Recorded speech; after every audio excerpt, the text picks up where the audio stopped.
성경이 보이네? 구독과 좋아요 눌러주세요.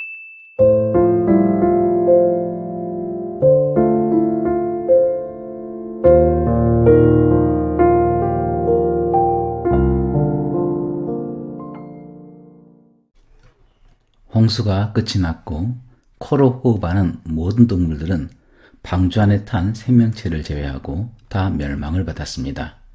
그리고 방주로부터 나온 노아의 세 아들들로 인해서 인류가 새롭게 시작을 하죠. 창세기 9장 20절 말씀입니다. 노아가 농사를 시작하여 포도나무를 심었더니 포도주를 마시고 취하여 그 장막 안에서 벌거벗은지라. 노아는 하나님과 동행한 의인이었고 하나님이 주신 사명을 완벽하게 행했죠. 하지만 그가 성공했다고 생각할 때, 그가 완전하다고 생각할 때 술에 취해서 벌거벗어 잠이 들어버리는 문제가 발생되었습니다. 벌거벗은다는 것은 영적으로 중요한 의미가 있습니다. 아담과 하와는 죄를 범하여 자신들이 벌거벗음을 알고 치마로 자신들을 가렸습니다. 결국 벌거벗은 것과 죄를 범하는 것은 연관성이 있습니다. 노아 시대에 섞이지 말아야 할 하나님의 아들들과 사람의 딸들이 섞여서 하나님의 창조의 섭리를 거스려 이상한 유전자를 통해 네피림이라는 거인을 만들어냈기 때문에 죄악의 시대를 끝내기 위해 하나님은 의인 노아의 가족을 제외한 모든 육신들을 다 멸하셨습니다. 겉으로 보기에는 깨끗이 청소가 된 것 같습니다. 모든 죄악 덩어리들은 다 사라지고 이제 의인 노아의 가족이 새로운 하나님의 나라를 시작할 수 있는 것으로 보였습니다. 하지만 죄는 다시 시작이 되었습니다. 이젠 근심 걱정 다 사라지고 행복만 남았다고 생각을 한 노아의 자만심이 많고 많은 나무 중에서 포도나무를 심게 했고 걱정 근심 잊어버리려고 마시고 취하게 되어버린 노아로부터 다시 죄악의 시대가 시작이 된 것입니다. 22절 말씀입니다. 가나안의 아버지 함이 그의 아버지의 하체를 보고 밖으로 나가서 그의 두 형제에게 알림해 셈과 야벳이 옷을 가져다가 자기들의 어깨에 메고 뒷걸음쳐 들어가서 그들의 아버지의 하체를 덮었으며 그들이 얼굴을 돌이키고 그들의 아버지의 하체를 보지 아니하였더라. 개역개정에는 함이 어쩌다가 아버지의 하체를 본 것처럼 기록이 되었지만 함이 아버지의 하체를 그냥 어쩌다 보니 본 것이 아닙니다. 원어에서 보면 이 구절은 발가벗은 외음부, 즉 아비의 생식기를 주목해서 보았다라는 뜻을 가지고 있습니다. 실수로 본 것이 아니고 아버지의 하체를 검사하고 관찰하고 주목을 하면서 본 것입니다. 24절입니다. 노아가 술이 깨어 그의 작은 아들이 자기에게 행한 일을 알고 이에 이르되 가나안은 저주를 받아 그의 형제의 종들의 종이 되기를 원하노라 하고 창세기 기록상 가장 최악의 저주가 선포되는 순간입니다. 노아는 자신의 손자인 가나안이 저주를 받아 종들의 종이 되기를 원한다라고 하는데 이런 저주는 최악의 상태를 가리키는 것으로 가장 천대를 받는 노예를 뜻하는 것입니다. 아무리 그래도 이 구절은 이해하기가 쉽지가 않습니다. 왜냐하면 아들이 혹 아버지에게 심각한 잘못을 하는 경우에 그러면 안 되겠지만 그 아들에게 저주의 말을 할 가능성이 있다고 치겠습니다. 그런데 노아의 저주는 잘못을 저지른 아들 함에 대한 것이 아니라 그 함의 아들, 즉 자기의 손자 가나안을 향한 저주입니다. 저는 세상 살아가며 이해하기 어려운 것 중에 하나가 있다면 그것은 바로 자기 손주를 자기 자녀보다 더 사랑스러워하고 심지어 휴대폰 배경사진으로 가지고 다니며 손주가 자라는 모습을 다른 사람에게 자랑하는 것입니다. 나 같으면 안 그럴 건데 자기 손주 사진과 영상을 굳이 다른 이들에게 자랑합니다. 참 이해하기 어려운 행동들이죠. 제가 이렇게 타인에게 말을 하면 타인은 저에게 이렇게 말합니다. 당신도 한번 할아버지가 되어보세요. 똑같이 자랑하지. 아직 겪어보지 않아서 그렇지 그 말이 맞는 것 같습니다. 저도 지금은 안 그러는데 손주를 보게 되면 손주 바보가 되어버릴 가능성이 충분히 있습니다. 결혼한 아들 내외가 아직 아이를 갖지도 않았는데 미래의 할아버지인 나는 이들이 낳게 될 자녀를 위해서 벌써 기도를 하고 있으니 말입니다. 그런데 오늘 말씀의 노아는 할아버지가 되어서 손주를 노예 중에서도 가장 천대받는 노예가 되기를 바라고 저주를 합니다. 그것도 손자가 잘못한 것이 아니라 아들이 잘못한 그 죄의 대가를 손자에게 저주로 퍼붓는 것입니다. 함을 저주하지 않고 손자를 저주하는 이유에 대해서 많은 해석이 있는데 그 중에서 대표적인 세 가지의 해석을 보겠습니다. 첫 번째로 이 성경에는 기록이 되어 있지 않은데 다른 문헌을 보면 함이 노아의 벌거벗은 모습을 보게 되는 원인 제공을 그의 손자인 가나안이 제공했기 때문이라고 합니다. 함의 아들 가나안이 먼저 노아의 벌거벗은 모습을 보고 그것을 아비인 함에게 폭로하였고 가나안 역시 함과 같이 도덕적으로 문란한 삶을 살고 있었기 때문에 노아가 손자인 가나안을 저주하였을 수 있습니다. 두 번째로는 24절에서 아들은 히브리어로 벤이라고 하는데 이 단어는 아들로 해석도 되고 후손 및 손자를 뜻하는 단어이기도 합니다. 또한 일부 학자들은 가나안이 술에 취한 할아버지 노아를 상대로 변태적인 정욕, 즉 동성애 행위를 했다고 합니다. 함은 개역개정 문자적으로는 단지 아비가 벌거벗었음을 형제에게 알린 것뿐입니다. 그런데 24절 하반절을 보면은 자기에게 행한 일을 알고라고 기록이 되었죠. 이는 단지 고자질한 것만이 아닌 노아에 대해서 저주를 받을 만한 어떤 구체적인 일을 노아에게 행했다라고 기록이 된 것입니다. 이로 볼 때 술에 취해 누워있는 노아를 손자가 추행했다는 근거가 될 수도 있는 것이죠. 그리고 세 번째로 비교적 성경 말씀에 근거한 해석을 한다면 다음 말씀에 주목해야 됩니다. 창세기 9장 1절입니다. 하나님이 노아와 그 아들들에게 복을 주시며 그들에게 이르시되 생육하고 번성하여 땅에 충만하라.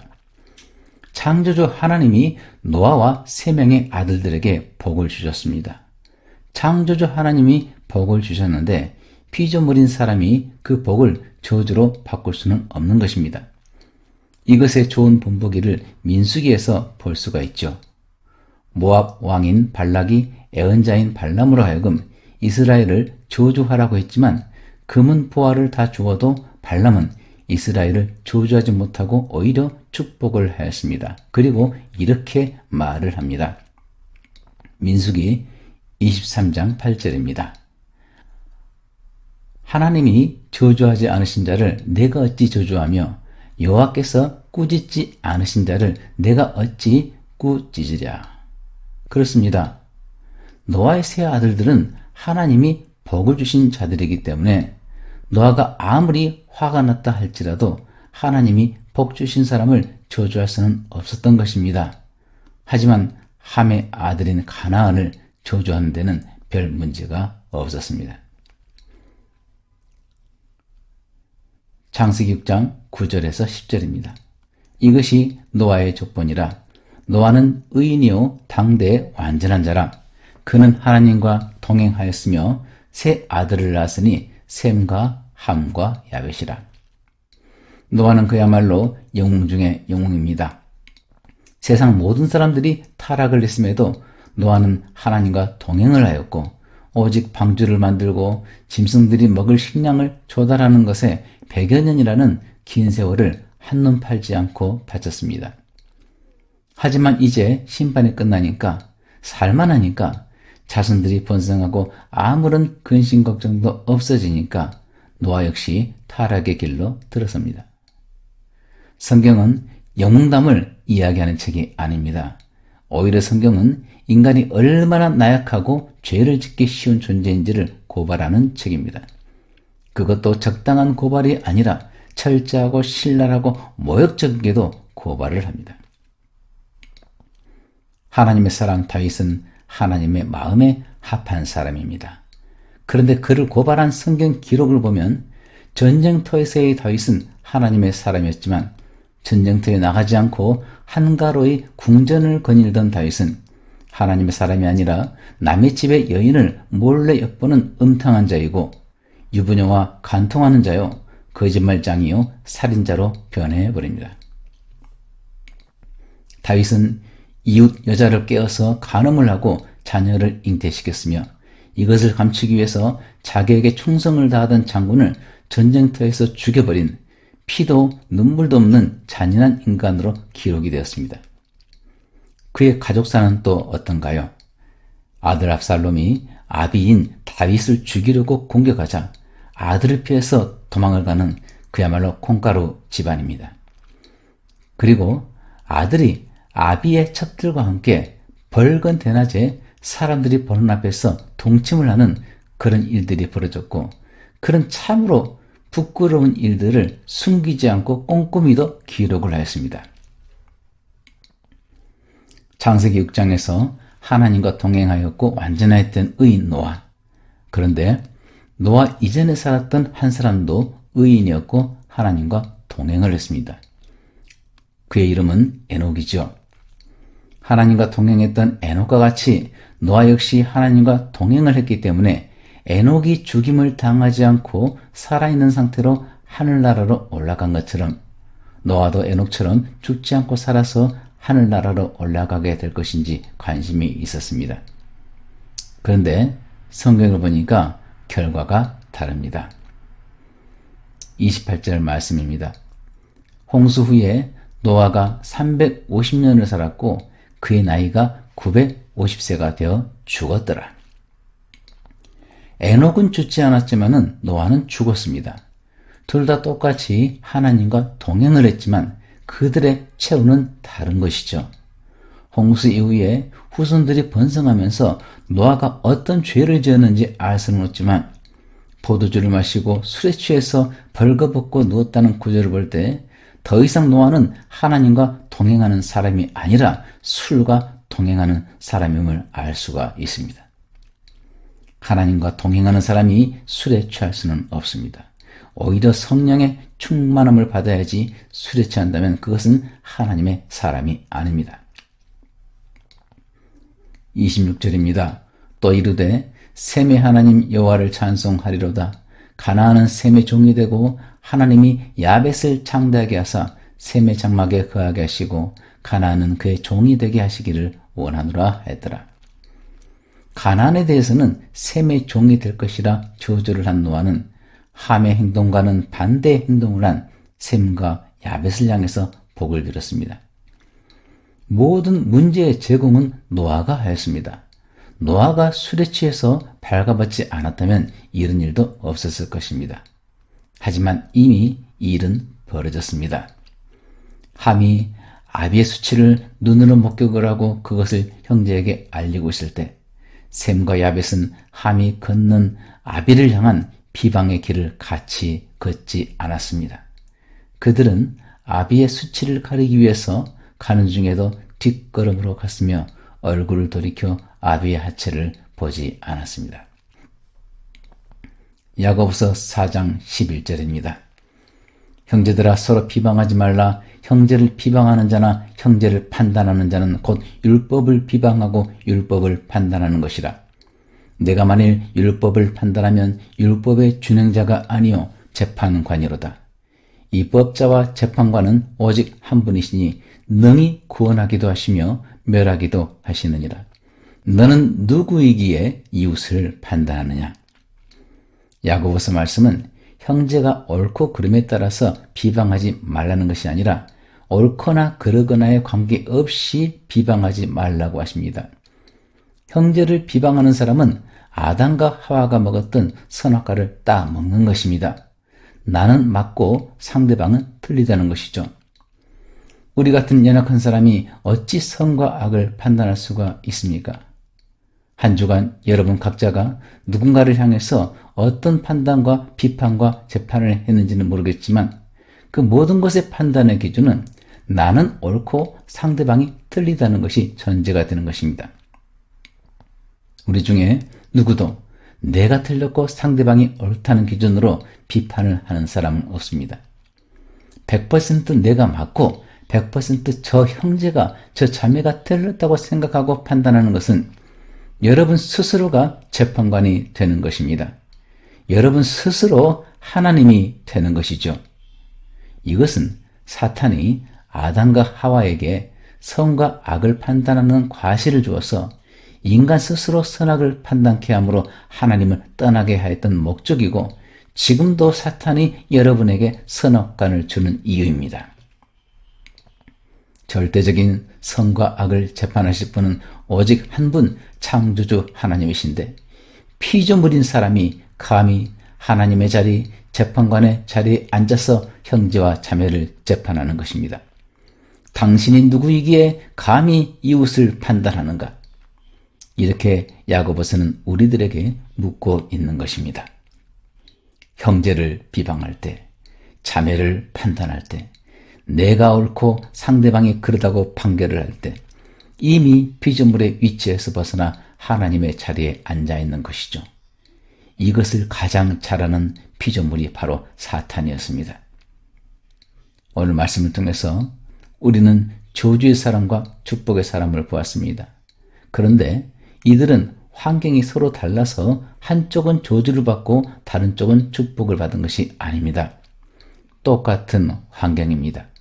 셈과 야벳에게는 의인 노아가 있고 함에게는 죄에 취한 노아가 있는 것이 아니라 세 사람 모두에게 동일하게 술에 취해서 벌거벗은 노아가 있다는 것이죠. 이 일을 어찌하겠습니까? 우리는 상대방을 비판할 때 나름대로의 이유를 가지고 있습니다.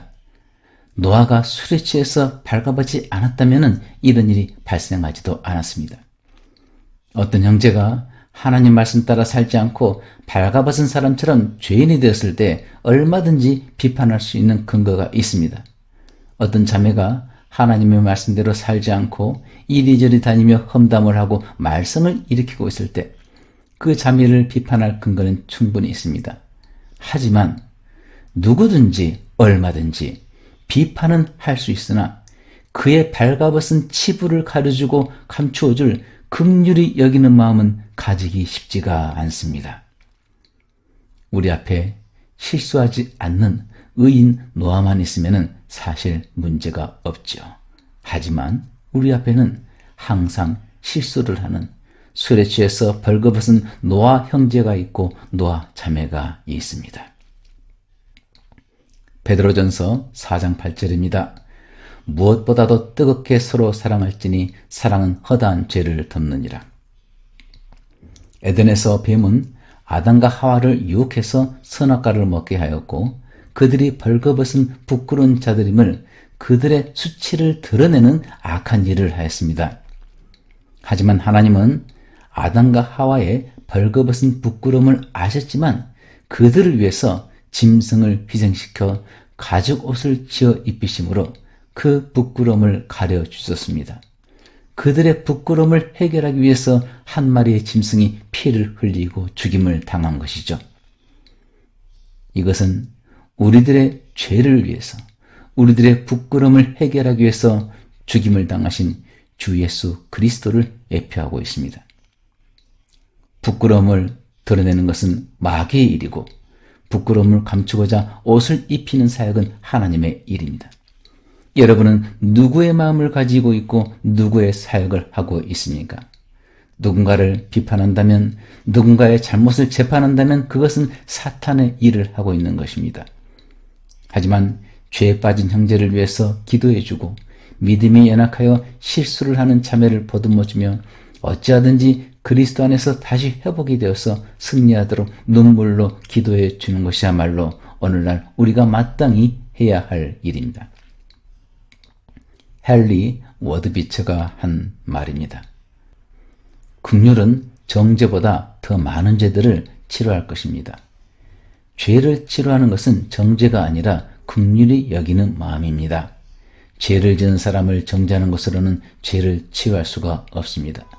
사람들은 간음하다 붙잡힌 여자를 예수께 데려왔지만 예수께서는 간음하다 잡힌 여자를 정죄하지 않으셨습니다. 사랑으로 그 여인을 용서한 주님의 그 긍휼히 여기심이 이 여인을 변화시켰습니다. 오늘날 많은 사람들이 잘못된 사람들을 정죄합니다. 나는 옳고 상대방이 틀리다는 것입니다. 하지만 그 모든 판단은 오직 하나님이 하실 일입니다. 내가 나선다면, 내가 재판을 한다면 그것은 사탄의 일을 하는 것입니다. 내가 해야 할 일은 잘못된 사람을 불쌍히 여기고 긍휼히 여기고 그의 부끄러움을 덮어주며 사랑으로 감싸주는 것입니다. 재판은 하나님이 하실 일이기 때문입니다. 정죄가 죄를 치료하는 것이 아니라 긍휼히 여기는 마음이 옷으로 부끄러움을 가려주는 그 행위가 죄를 치료하는 것입니다. 술에 취한 노아, 그의 행위가 옳은 것은 아니지만 그를 비방하기보다 뒷걸음으로 달아가서 긍휼의 옷을 덮어준 셈과 야베처럼 우리 또한 우리에게 잘못한 일을 정죄하지 않고 예수님의 마음으로 불쌍히 여겨주며 오히려 그의 아픔과 상처와 부끄러움을 사랑의 옷으로 덮어주는 그런 축복의 사람들이 되기를 바랍니다.